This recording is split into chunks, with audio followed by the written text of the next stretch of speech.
তওবা করা উচিত। একটা সেকুলার পার্টির নেতা কিভাবে আহলে হাদিস হতে পারে? আজকে আহলে হাদিসদের হীনম্মন্য মনোভাবের সবচেয়ে বড় প্রমাণ হচ্ছে কোথায় কোন ছাত্র নেতা কোথায় কে আন্দোলন করলো, তারা সেকুলার, তারা লালনবাদ, অথচ আহলে হাদিস আলেম গর্ব করে বলে যে তারা উমুক আহলে হাদিসের উমুক, নাউজুবিল্লাহি মিন যালিক।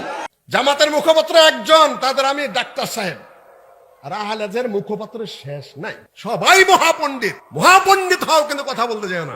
আমি আব্দুল্লাহ বিন আব্দুর রাজ্জাক। প্রায় 3 কোটি 3.5 কোটি যে জনগণ আছে তাদেরই একজন প্রতিনিধি বলতে পারেন। নাম আসলো, হাসির রোল পড়ে গেছে সারা দেশে।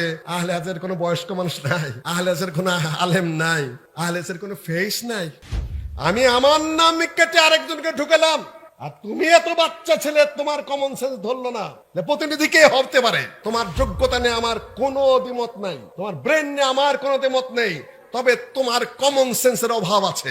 ডক্টর ইউনূস সাহেবের আর একটা দূরদর্শিতা থাকা দরকার। আলেম ওলামাদেরকে নিয়ে মজলিস করছেন, আলেম ওলামাদের মজলিস করবেন। আমাদের আহলে হাদিসের মধ্যে দুটা বড় বড় সংগঠন আছে না নাই? জমিয়তে আহলে হাদিস আমরা বাংলাদেশের একক, ভারত, পাকিস্তান, নেপাল, মায়ানমার, এক কথা গোটা ভারত উপমহাদেশে আহলে হাদিসকে এক নামে চিনে যারা, এটা হচ্ছে জমিয়তে আহলে হাদিস। এটা একটা প্ল্যাটফর্ম। এখান থেকে দ্বিতীয় প্ল্যাটফর্ম বাংলাদেশের জন্য তৈরি হয়েছে আন্দোলন ডক্টর আসাদুল্লাহ গালিব স্যারের। এই দুইটা বৃহত্তম দল আমাদের বাংলাদেশে আছে। 4 কোটি আহলে হাদিসকে শাসন করে। এত বড় বড় নেতা থাকার পরও বাচ্চাদেরকে নিয়ে কিসের মিটিং করে না? বেটা তুমি সালাফি নাম সহ্য করতে পারো না, আহলে হাদিস নাম সহ্য করতে পারো না, তুমি তালিকা দিলে কেন ওখানে? মুখ পোড়া শয়তান তুমি, মুখ পোড়া বান্দর তুমি আহলে হাদিসদের অপমান করো।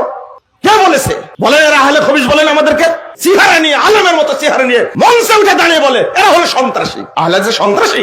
একদিন টাইম আসবে তুমিও দড়ায় কুল পাবে না ইনশাআল্লাহ। কিন্তু দুঃখজনক হলেও সত্য কি জানেন, আমরা আহলে হাদিসরা যে ব্যক্তি নাভির নিচে হাত বাঁধে, যে ব্যক্তি রাফুল আদাইন করে না, তাকে অপছন্দ করি ঠিকই, কিন্তু একটা দল যখন সেকুলার পার্টি করে আর ওই সেকুলার পার্টির যখন নেতা হয়, তো ওই সেকুলার পার্টির নেতাকে কোন লজ্জায় গর্বের সাথে বলেন যে সে আহলে হাদিস?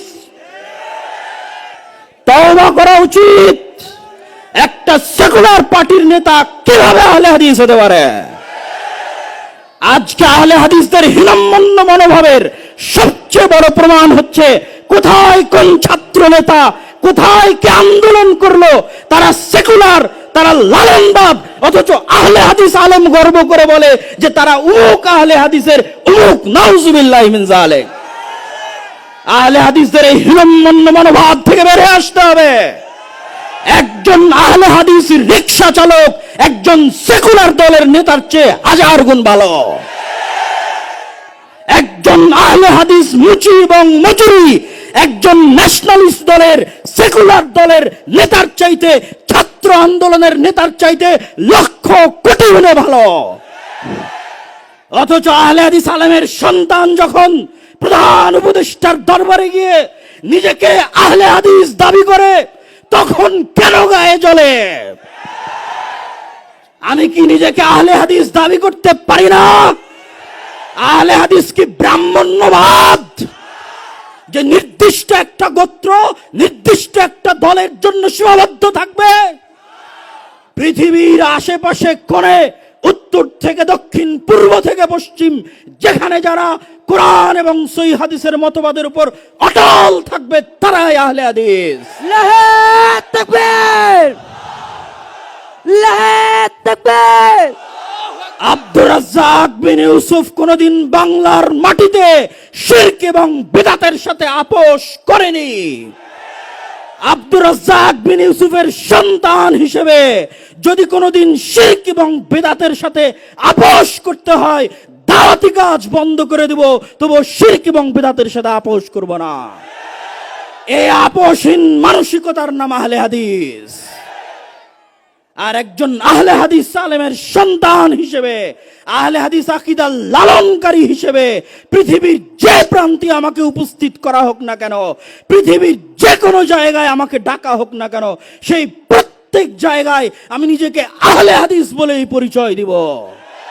আর গর্বের সাথে বলতে চাই যে একটা সেকুলার পার্টির নেতার চাইতে, লালন মতবাদে বিশ্বাসী নেতার চাইতে একজন আহলে হাদিস রিকশা চালক, একজন আহলে হাদিস দিন মজুর, যার আকীদা সালাফি, যার বিশ্বাস সঠিক, সে বেশি ভালো, বেশি কল্যাণকর আল্লাহ সুবহানাহু ওয়া তাআলার নিকটে। অতএব আহলে হাদিসদেরকে আপোষকামী মনোভাব থেকে বের হয়ে আসতে হবে। এই আপোষকামী মনোভাবের কথা আল্লামা আব্দুল্লাহিল কাফি আল কুরাইশি তার ইনফেরিয়রিটি কমপ্লেক্স আহলে হাদিস পরিচিতি বইয়ের মধ্যে তুলে ধরেছেন।